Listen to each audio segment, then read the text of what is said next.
Welcome to Twice 5 Miles Radio, fertile ground for conversations worth listening to. I'm your host, James Navé. Today, I'm going solo. I've been thinking this week about a subject that I've always stood at a distance from, mathematics. Now, the reason I bring this up is because I've been having a lot of conversations with people about what they know and what they don't know. I've come across a lot of people who tell me, I just don't know what to think. I just don't have any facts before me. I don't understand anything anymore. I'm super confused about everything that's going on around me. That's legitimate. There's a lot of action happening right now in the world, and it's understandable that it would confuse you. I can certainly say it confuses me. I don't know sometimes where to turn, nor do I know exactly what thought train I want to get on and if I want to even stay on it or not. And yet, we all have to make decisions, and we make those decisions all the time about what we discuss, what we think about, where we go, who we talk to, who we avoid talking to because maybe somebody you know is a good friend, but you know they talk a lot and you just don't have time to engage in the conversation. Or something as simple as getting up in the morning and making a cup of coffee or a tea. You know how long it takes for the water to boil. You know how long it takes for you to pour the water into the cup. You know how long it takes to drink the cup of tea or the cup of coffee. You've done it enough times. It's built into your psychology. You don't have to do any calculations. You don't have to do any mathematics.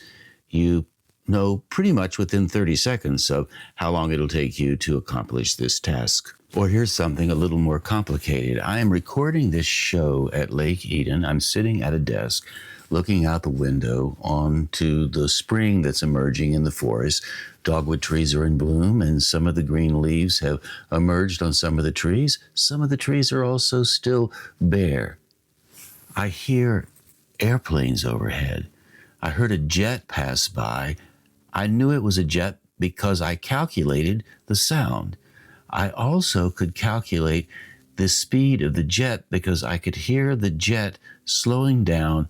I'm assuming, can't be 100% sure, the jet's landing at the Asheville airport. Because I've flown in jets so many times, I have a sense of about how fast that jet is going. Also, I hear a prop plane overhead. I've only flown in prop planes a few times, enough to know they go a lot slower than a jet, also enough to know how to calculate the approximate speed of the prop plane as it's flying overhead. I estimate the prop plane is probably flying at about 140 miles an hour. The jet landing at the Asheville airport or taking off, either way, the speed is probably about the same because it's not at full speed. I suspect the jet is probably flying at about 275 miles an hour. While those speeds are not completely accurate, I'll bet they're fairly close. I was able to make those calculations within seconds based on what I heard. I'm not the only one who can do this. If you've ever heard an airplane flying overhead, you probably can come to the same conclusion as fast as I did. And on the slower side, as I said, I'm looking out the window onto the hardwoods of western North Carolina here at Lake Eden, and the green has begun to move up the mountains. I can't see it move. It's like the clock hand. And yet I can estimate that within a week, the green will be at least 30% more on the trees than it is right now. And by the end of the month, when May rolls around, the trees will be fully covered in green. That's about 3.5 weeks. More mathematical calculations done casually without me even thinking about it. This goes on all the time. And if you're listening to this show being aired on WPVM-FM in Asheville, the early part of April 2026, you can look out your window and see exactly what I'm looking at right now. If you live in Taos and you're listening to the show on KCEI-FM Cultural Energy Radio, you can look out your window and you will see something a little different. Spring comes later in Taos. April is the time of the wind. If you are hearing wind right now in Taos, I'll bet you can estimate how fast the wind is blowing just by the sounds it makes when it moves through the trees or when it loops around your house. I bet you can also estimate if you're up higher in elevation in snow country, you can estimate how long the snow will last before the sun shining on the southern slope melts it. Maybe it'll be 2 p.m. and the sun will be out so long, it'll be warm and the snow will be gone and a little bit of green grass will be underneath left over from the snow's visit. And that will be a sign of spring. So again, you can make all of these calculations. And the point of this, no matter where you are in the world, you do this automatically. You know how long it is until you will start to feel tired. You know how long you can last before you take a drink of water. You know how much food you need to eat in order to feel full. And you also know how much you could eat and then call it overeating. So hopefully you stop before you get to that point. Obviously, these are the kind of calculations that we all make every day. We do it constantly from the moment we wake up until the moment we fall asleep. This is a natural thing. There's no tension. There's no drama. These are just the things we do. And yet, within our decisions, which are all based on these calculations we make, we find ease, we also find tension, and we also find drama, because one of the things we tend to do as human beings, we tend to make mistakes. We tend to blow it. We tend to miscalculate. Our math isn't always correct, even though we hope it will be. And even though math is fixed, 1 plus 1 is 2. 2 plus 2 is 4. 4 plus 4 is 9. No, wait, 4 plus 4 is 8. I tossed the old 9 in there because it's a magic number, but it did throw you off a bit. It even threw me off because I'm so used to saying 4 plus 4 is 8 rather than 4 plus 4 is 9. Or 2 times 4 is 8, the correct answer. 9 is also an answer. It's the incorrect answer, and yet I'm still participating in the mathematics of things, even when I'm getting them wrong. The reason I'm bringing this up is because I've always framed my relationship with math around the fact that I thought I wasn't good in math. It's true. From an academic mathematical point of view, I failed to learn how to really follow through with math. Yes, I know 1 plus 1 equals 2, and 2 plus 2 equals 4. If I get into the more complicated mathematical aspects of things and have to write them down, like expressing something with an algebraic equation, I fumble because I just don't know how to do it. So for much of my life, I blamed myself for something that was inaccurate. I always thought I was bad in math. What I didn't understand was I was as good at math as anybody else. I could calculate the distances from point A to point B. I knew how long it would take to get to the end of the road and collect the mail and come back to my house. On and on and on it goes. I could calculate the distance I had to drive before I needed to get gas, etc. What I wasn't able to do way back when, which I didn't learn how to do, I didn't learn how to do mathematics from a more formal point of view. I just didn't understand that in school. I didn't learn it. I was never taught it. So when I moved away from high school and went off to college and took basic algebra, I was completely lost. I got an F in the subject. And I gave up. I thought, I can't do math. That was wrong. The reason I was unable to do college algebra was because I'd never been taught fractions when I was in elementary school. I thought I'd been taught fractions, but I really had not been. I had not been taught how to do simple algebraic equations, even though I tried. But because I had lost my traction with fractions way back in the 8th grade or the 7th grade, by the time I arrived at the 10th grade, I didn't have enough background to follow through with the mathematics of high school. I managed to muddle through. Maybe I got a D, maybe I got a C. I more or less did the work. I just simply didn't understand the concepts. And as time went on, I would refer back to that lack of understanding as my evidence that I didn't know how to do math and that I wasn't good in it. It never occurred to me to pause and think about it from a different perspective. The reason I bring this up and the reason I'm talking about mathematics is because lately I have been thinking about perspectives, how things change, how suddenly an opinion that I've held can shift really quick to another point of view with great ease. So here's how my opinion about mathematics shifted. A few years ago, I was leading a workshop in Normandy at Jennifer DeGant's house. A group of maybe 8 of us. We'd gathered there. We were there for 4 days. It was very nice, warm outside. We ate outside, enjoyed our evenings, much camaraderie, lots of conversations. A fellow named Maurice was there. Maurice was a British fellow, well-educated. He worked as a translator. He would translate French to English, English to French for people, and he traveled a bit around the world. Maurice also worked with people around conflict. So he would facilitate these tough conversations with people who had differences, and his job was to help them find common ground. Maurice was also quite mathematical, even though he was a literary type and quite intellectual. For some reason, during those 4 days, Maurice was absolutely overwhelmed with the idea of mathematics. He would talk about how water sloshed across the floor and how mathematics was part of everything. And he would gaze out the window and discuss the clouds from a mathematical point of view. He was watching some series on television about mathematics and how the fellow who was a mathematical genius was able to solve almost any kind of problem using his mathematical skills. So Maurice had some as well. We were sitting there at lunch and I said, Maurice, I get it. I understand you love math. I sort of like it too, but I'm not good at math at all. I have no concept of it. And he said, that's not true. Everybody has a concept of math. Everybody is good at math.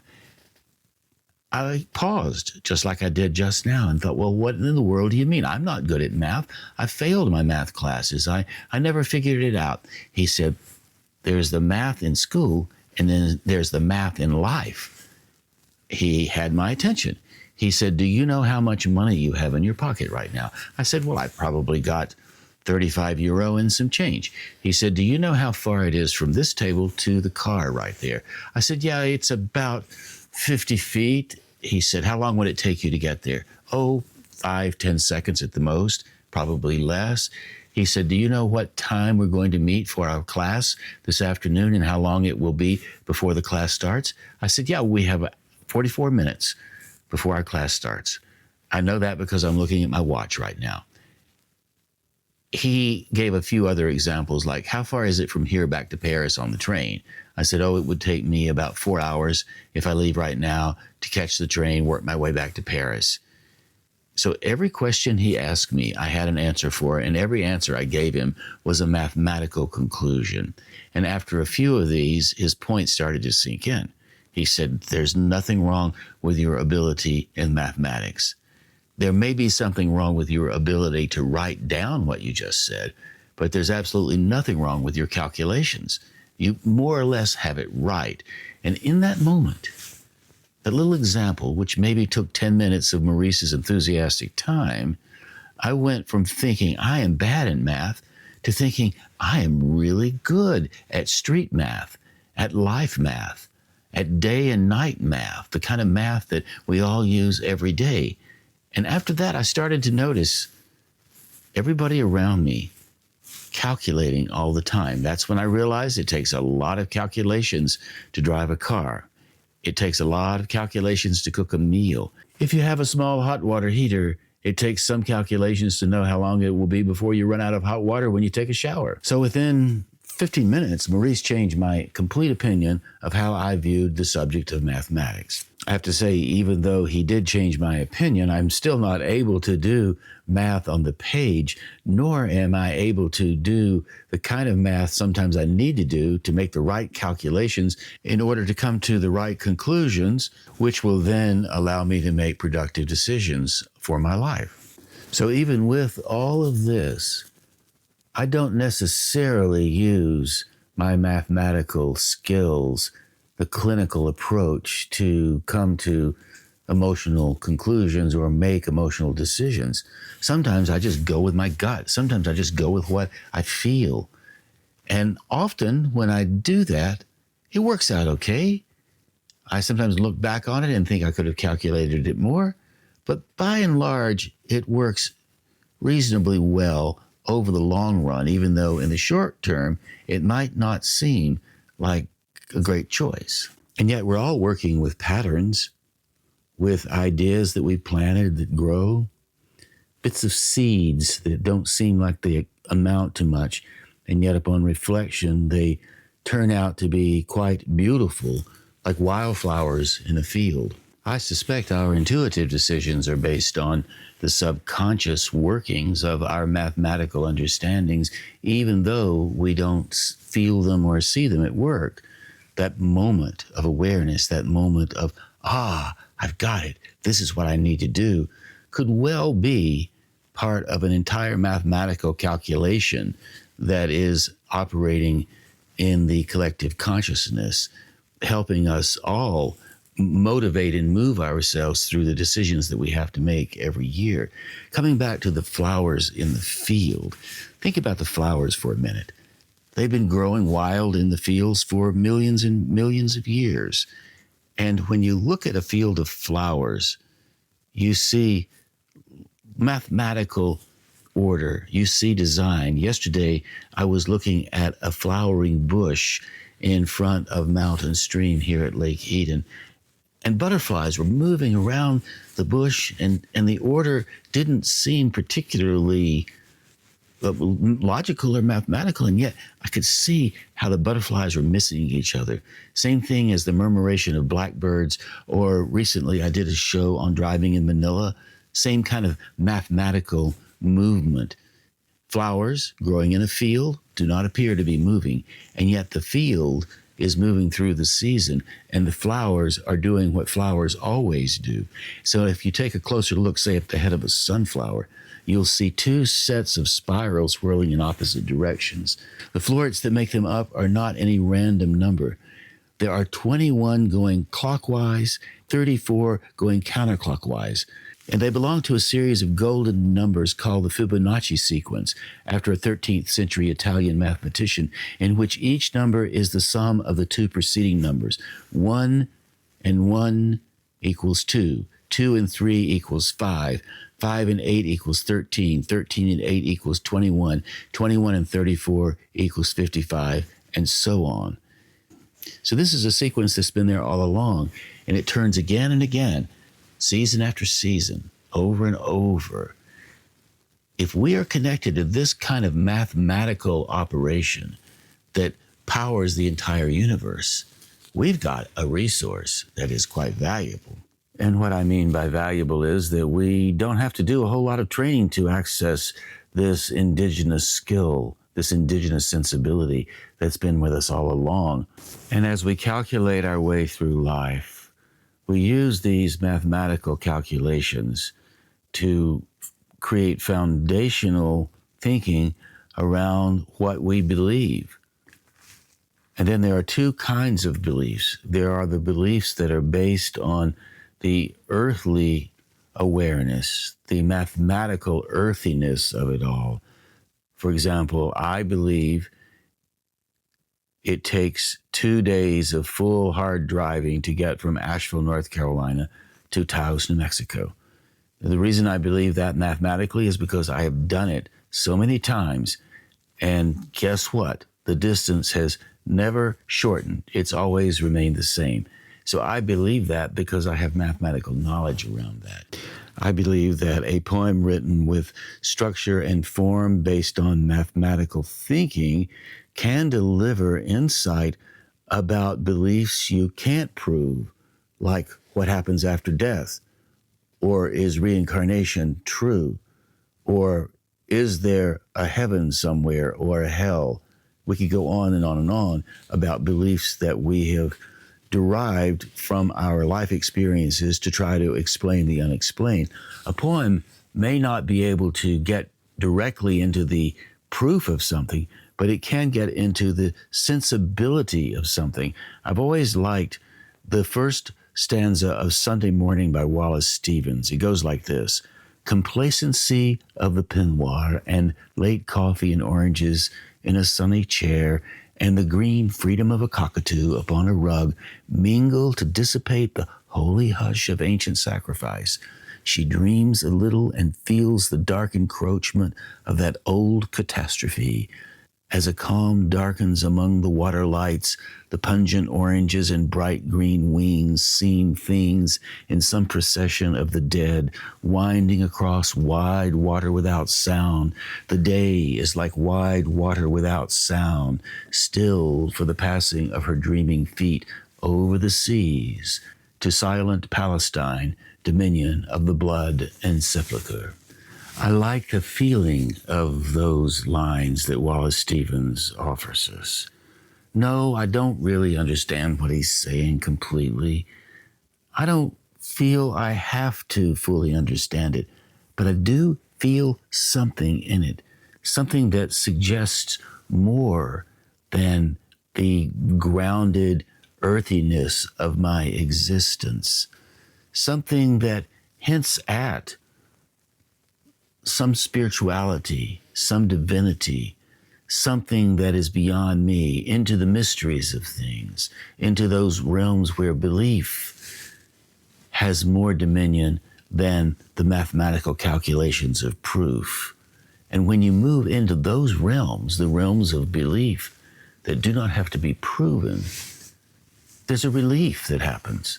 I feel ease because I don't have to prove things that I cannot prove. I don't have to prove to you my belief that the universe is infinite is true or false, because I can believe it. And that's enough for me.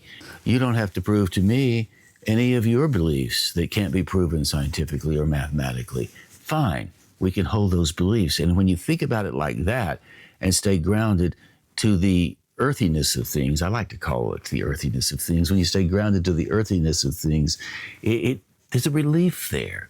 You don't have to get so bundled up about all of the importance of things that you have no control over. They just exist, or maybe they don't, and yet you believe they do.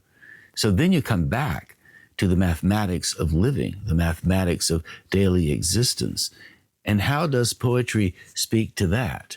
First of all, if a poem has endured, you can be pretty sure it has some mathematical foundation to it, even when the person who writes it might not realize that mathematical foundational aspect is at play. They might think, I just tossed it off the top of my head because the muse inspired me, or the duende inspired me, or the angels touched my heart, and lo and behold, there it was, like magic. All of that is part of the mathematical sensibilities that I'm talking about. Mathematical sensibilities and magic. Rub the lantern and see what rises. The genie emerges from the depths of the light and shines above you, asking for you to make one wish. And what would that wish be? I must calculate. What would I wish for? Do I wish for $1 million? Do I wish for a small pet to have for the rest of my life? Do I wish for a moment of clarity in the middle of my day? The genie will grant them all. 1 + 1 is 2, and 2 + 2 is 3. Will the genie grant them all? I don't know. Maybe the genie will, maybe the genie won't. But that was a little poetic leap I just made, a little improvisational leap based on mathematical sensibilities. Something happened, and suddenly before my very eyes, there was the genie coming out of the lamp in my imagination. Or was there really a lamp right in front of me? My imagination doesn't know the difference. I have learned long ago to trust my imaginative impulses, not to think there's some fanciful leap over to the side that have nothing to do with my busyness of living.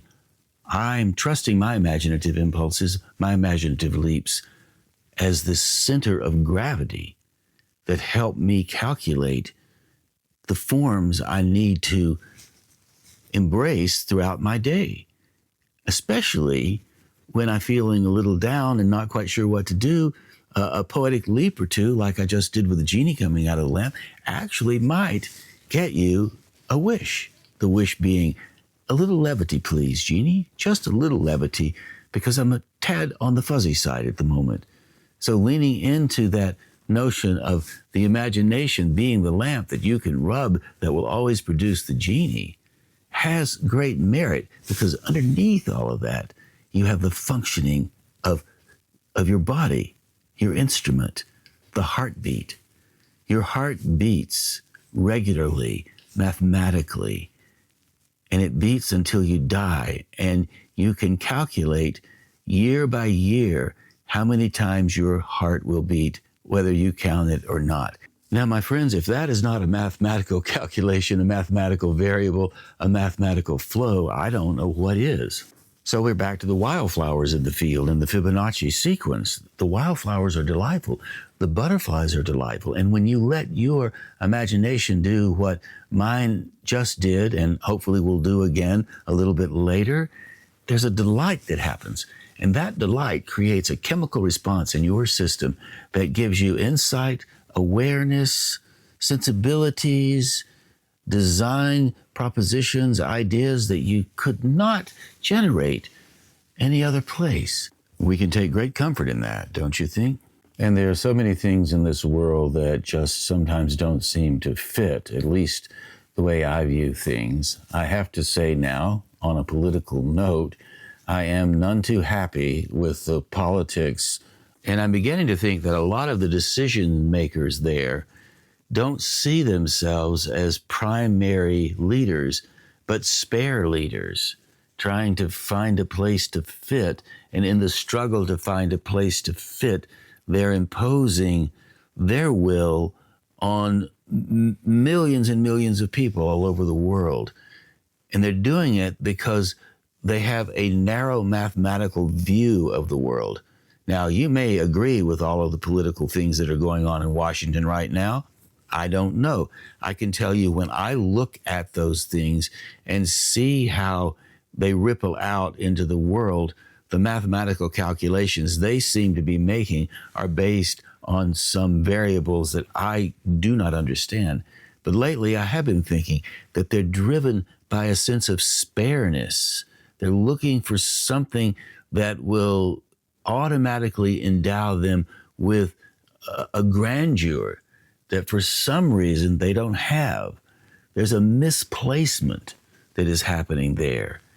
It shows up in the bravado. It shows up in the judgments from a religious point of view. It shows up in the strategies around governance. It shows up in how the bureaucracies have been ripped apart and left in tatters, no longer able to work. The page that needed to be turned in the notebook that required some sort of analysis remains unturned. The message that needs to be passed along falls on ears that are no longer in a room. They're gone. Goodbye ears, goodbye people. It's an empty room. If a tree falls in a forest, will you hear it? No. If a tree falls in a forest, does it make noise? It doesn't matter. If a message is passed in an empty room, could you hear it if you were in the room? Yes, you likely could. But if nobody's in the room, it's empty. Nobody hears it. Thus, the variables do not get passed around. The bureaucracy bogs down and nothing happens. I think it's because those people who are making the leadership choices currently feel spare. They feel empty, which brings me around to the love song of J. Alfred Prufrock by T.S. Eliot, which I would like to offer to you now. I believe I presented this poem before on this show. I keep coming back to it because, one, it's mathematical, it's well-crafted, it's a classic. You've probably heard it before. The basic idea is Prufrock, a British aristocrat deeply embedded in the British society of mid-20th century. Prufrock has done well. He has a bit of money. He has some status. He's getting older. He is feeling spare. He doesn't know where he fits in. Now, the policymakers in Washington are not feeling like Prufrock right now. They still feel like they are the gods on top of the mountain. Prufrock has realized he's not going to reach the top of the mountain. He won't be the king. He's just an attendant lord. So in his spareness, he realizes that he will never be noticed.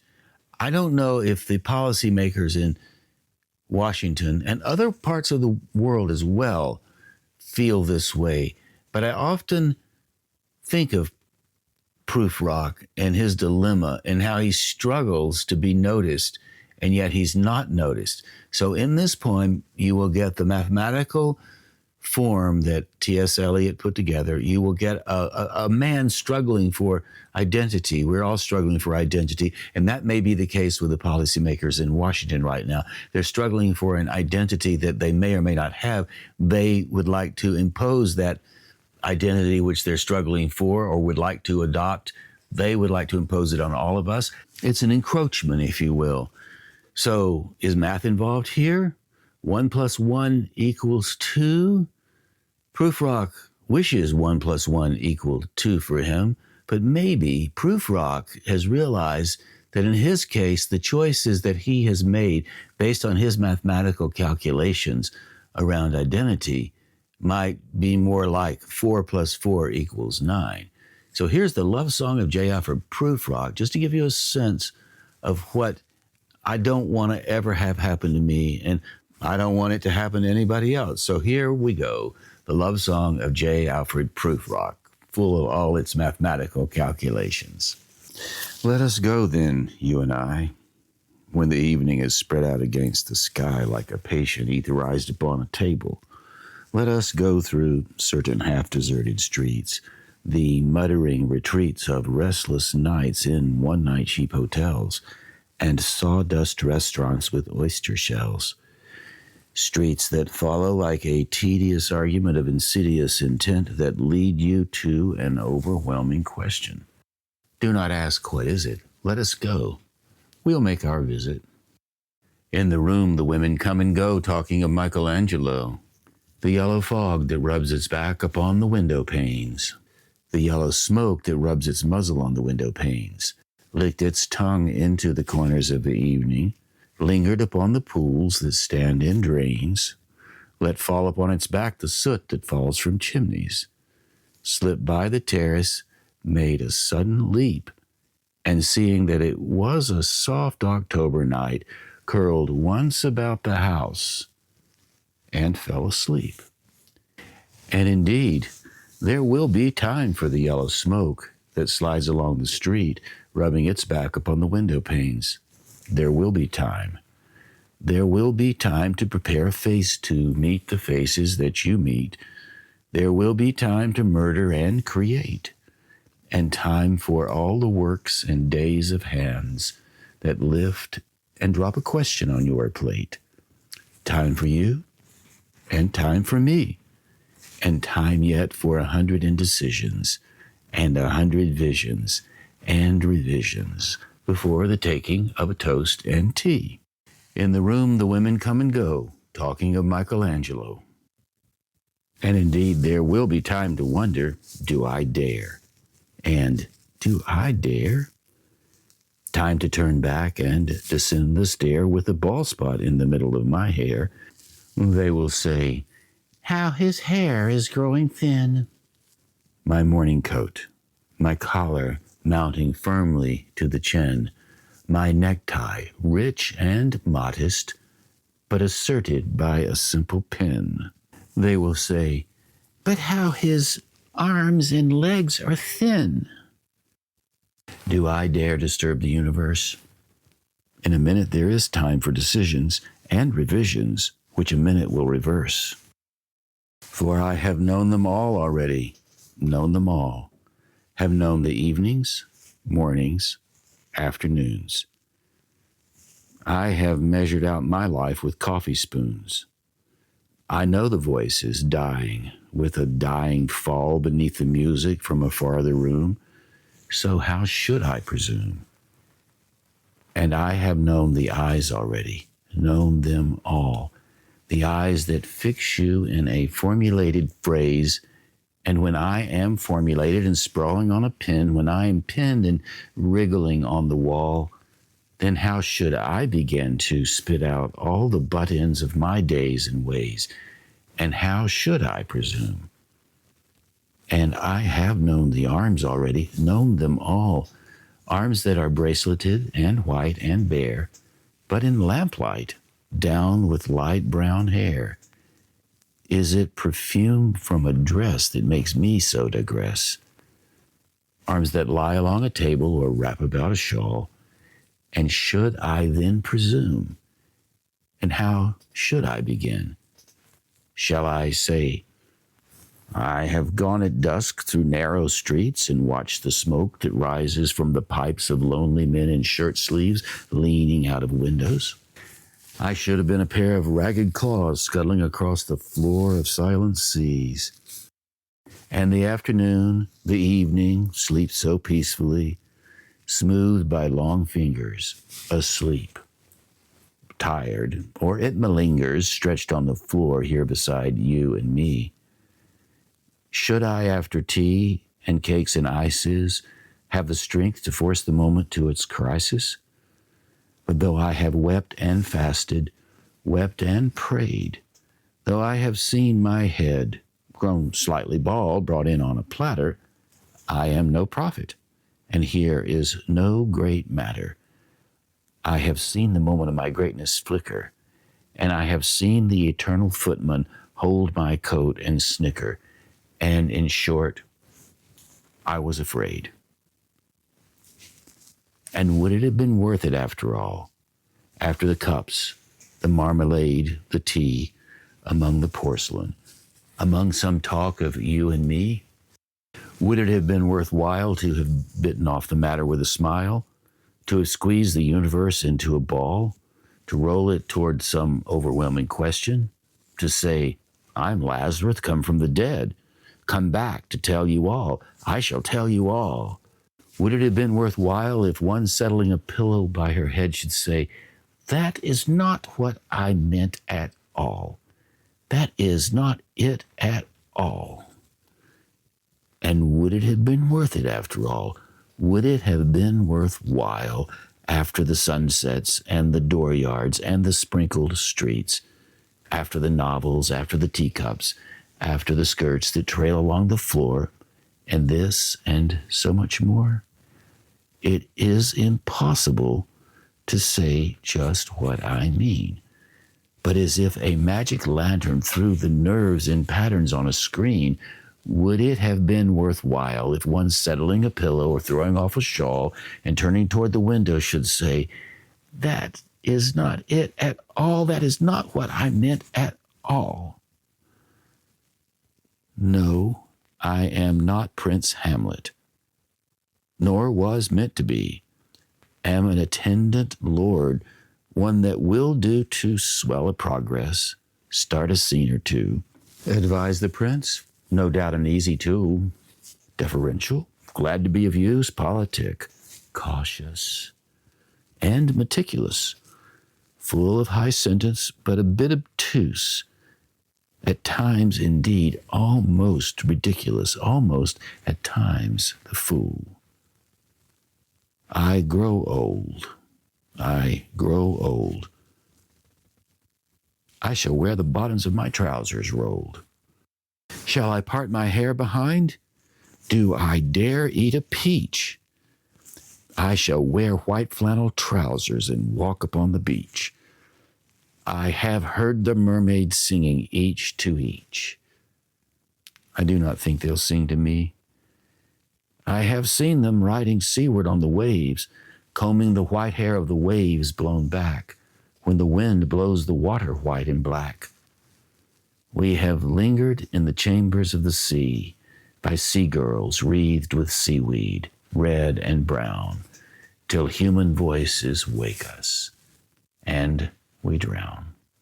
And that was the love song of J. Alfred Prufrock by T.S. Eliot. I memorized that piece a few years ago, and I keep returning to it. I keep forgetting a lot of the lines. I have to go back and redo the lines and try to remember them again. The reason why that poem is so significant for me is because it reminds me about this sense of spareness that I have always wanted to avoid.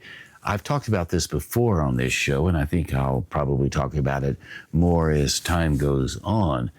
So when you think of the whole proposition being mathematical, and then you think of the mathematical calculations we make around our lives, and then you think of what Prufrock was trying to come to grips with as he realized his mathematical calculations around his identity, how he fits in, how he belongs, didn't add up. He finally gets to the end of the line, walks down to the shore, takes a bit of grit, rolls his pants legs up and parts his hair behind. I don't even think he dared to eat the peach because it would drip on his shirt.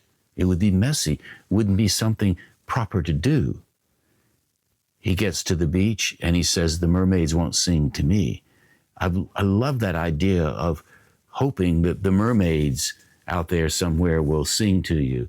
The sea creatures will sing to you. Actually, the whole sea is singing. It was Prufrock's problem, not the sea's problem regarding the song. Prufrock could not hear the sea singing to him because his calculations were off. He had concluded he was seen as irrelevant. And the truth is, he probably was, because he thought of himself as irrelevant.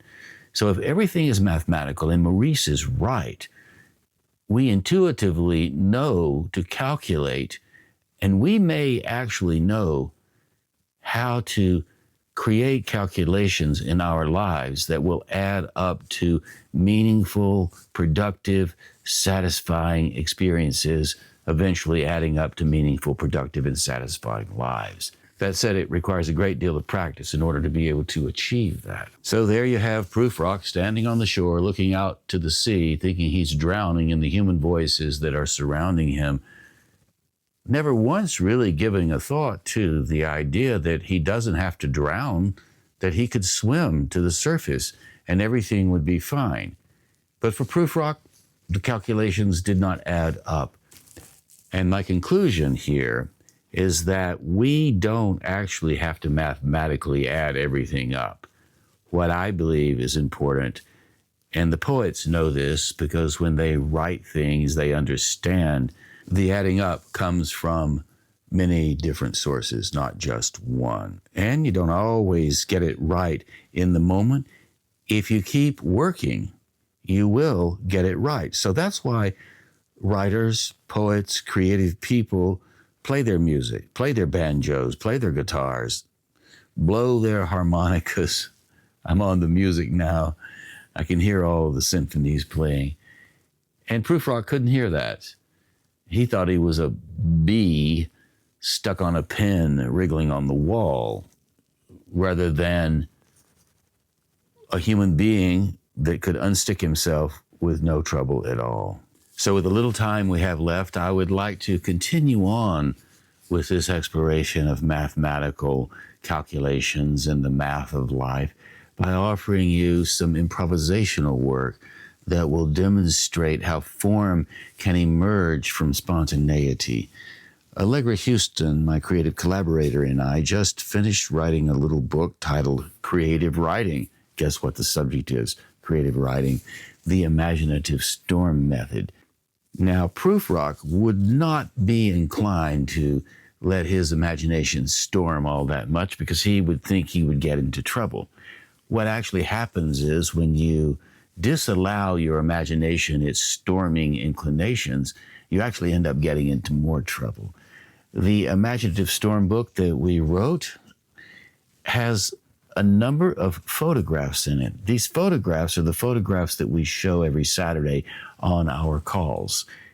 People then generate words or phrases based on the imaginative impulses they have looking at the image. And then afterwards, we go around the Zoom room. We always have it on Zoom. It's always free. If you'd like to join us sometime, jamesnavé.com, you can find a link there. And we ask people to generate words.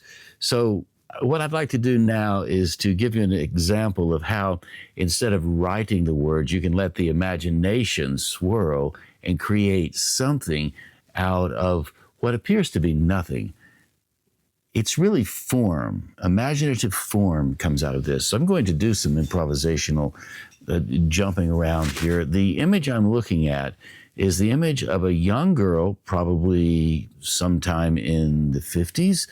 She's walking with a crocodile on a leash down steps.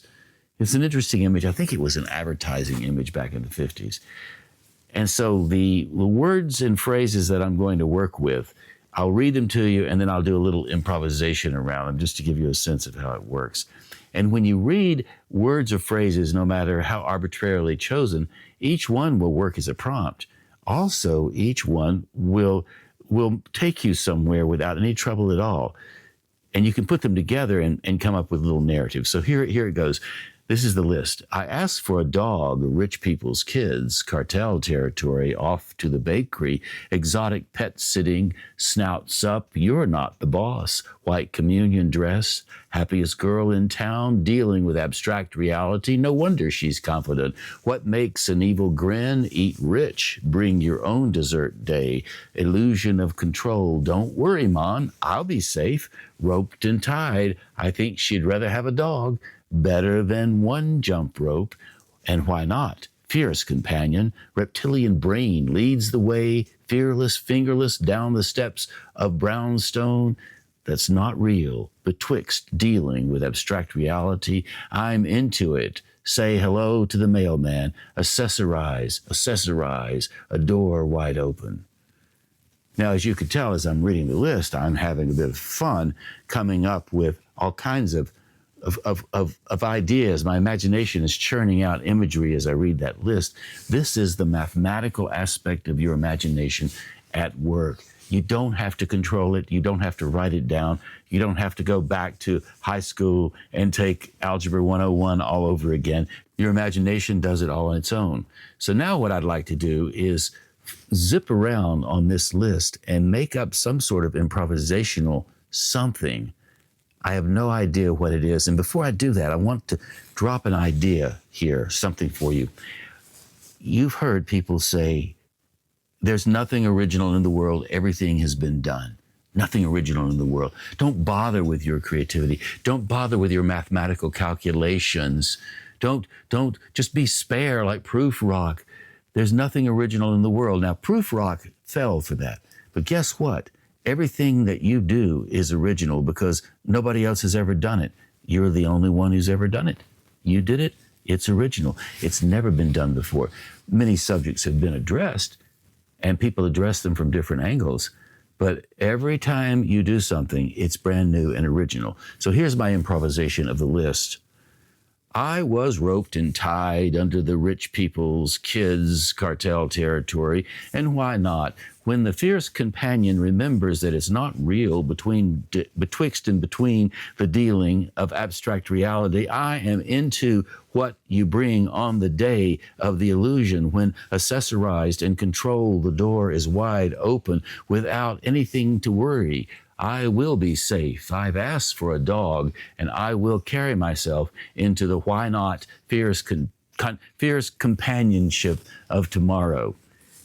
Now, I know that's really clumsy, and I know that it might not make any sense, but it's a great deal of fun. Now, I'm going to close by flipping through this book. You can't see me doing this, but I'm just flipping through, and I'm going to try to make some kind of narrative out of it. Here we go. Creativity itself belongs to the dangerous ingenuity of those who draw quick inside the reading room. When the spirits fall to other people's explanations, I do not know what involves the certain intellect that I once followed into the darkness of my territory, insight that I was not blamed for, and there is further reading to be had in the darkness following the pucker of the cattle car. When you come back from your sketchy playground, do not let your heart be buried in the time of day or the schedules that free you up and range you across the strangest things you've ever believed. No, take yourself into the distorted distorted explanations that others give you. It is a private laughter that leaves you without anything to say other than my creative practice has true confidence. And when you come back to see me tomorrow, I will let my rational mind tell you what my imagination plans to do. Meanwhile, have you ever heard someone tell you to drive yourself into the changing ways that you wrote once when you were meeting someone underneath a tree beside a formula that had no end, no conclusion, no beginning, no tomorrow, no anything, only blank? 1 + 1 = 2. So there you go. That's my improvisational romp. Some of it makes sense. Some of it doesn't make any sense. But it's something that I enjoy doing. And I encourage you, go into the good night. Be the child that goes forth and picks up the stone and becomes part of the stone. The road that you can take it. It's the only road you'll ever take. Collect art and let your eyes absorb the art. Be improvisational. Be alive. Let the road love you and you love the road. These are all aspirations that I have. Oh, jazz band, play that hurricane blues, rising through the marsh grass, warmer than a coastal moon. Magic June loves steel rhythm blues and Rob's melancholy to make me happy. Oh, jazz band, when the air is thin, fill my mouth with night. So there you go, my friends. We are at the end of this show. I really appreciate you tuning in. I'm glad you joined me. I hope you like the romp. I love doing these things. Send me some stories from your side of the world. Let me hear what's going on with you and let me know what's happening. You can always reach me, Navé, at jamesnavé.com. I'd love to hear from you. And on that note, thanks ever so much for tuning in to Twice 5 Miles Radio, fertile ground for conversations worth listening to and remembering. I am your host, James Navé. We always air this on WPVM-FM in Asheville and KCEI, Cultural Energy Radio in Taos. We do it every weekend. Shows go out first there. Devine Dial, thank you for managing WPVM-FM in Asheville. Robin Collier and Mike Tilley, thank you for managing KCEI, Cultural Energy Radio in Taos.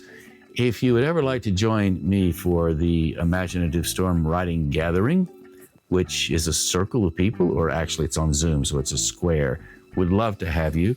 We gather between 12 and 1 p.m. Eastern Time on Saturdays. The Zoom link you can find always at jamesnavé.com. It's there for you to click whenever you please. We love having newcomers, and you can always bring your friends. It's free. Invitation's always open. Walter Parks, thank you ever so much for giving us the theme song. I'm planning on leaving Asheville very soon, last of April, probably the 20th or so. I'm going to drive through St. Louis and visit Walter Parks. Maybe Walter will give us a radio show. I don't know. But for now, thanks ever so much for tuning in.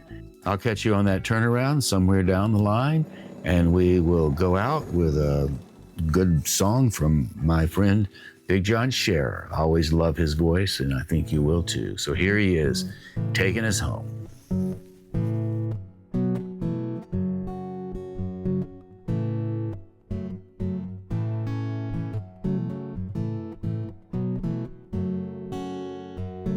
People keep on learning. Soldiers keep on warring. World keep on turning, 'cause it won't be too long.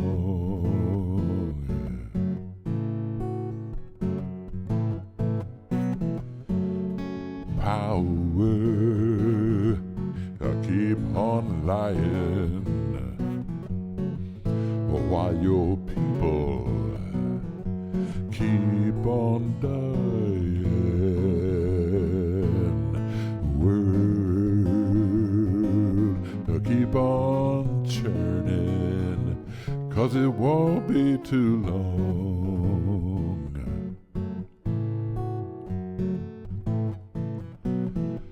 Well, I'm so glad he let me try it again. Last time on earth I did a whole world of sin. I'm so glad to know more now than I did then. Gonna keep on trying till I reach the higher ground.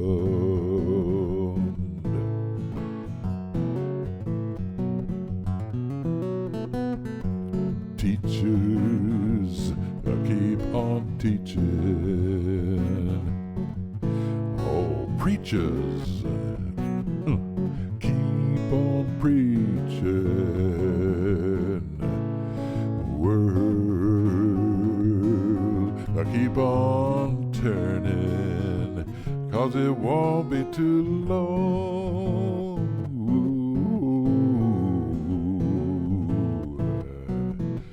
Well, I'm so glad he let me try it again. Last time on earth I did a whole world of sin. I'm so glad to know more now than I did then. Gonna keep on trying till I reach the higher ground.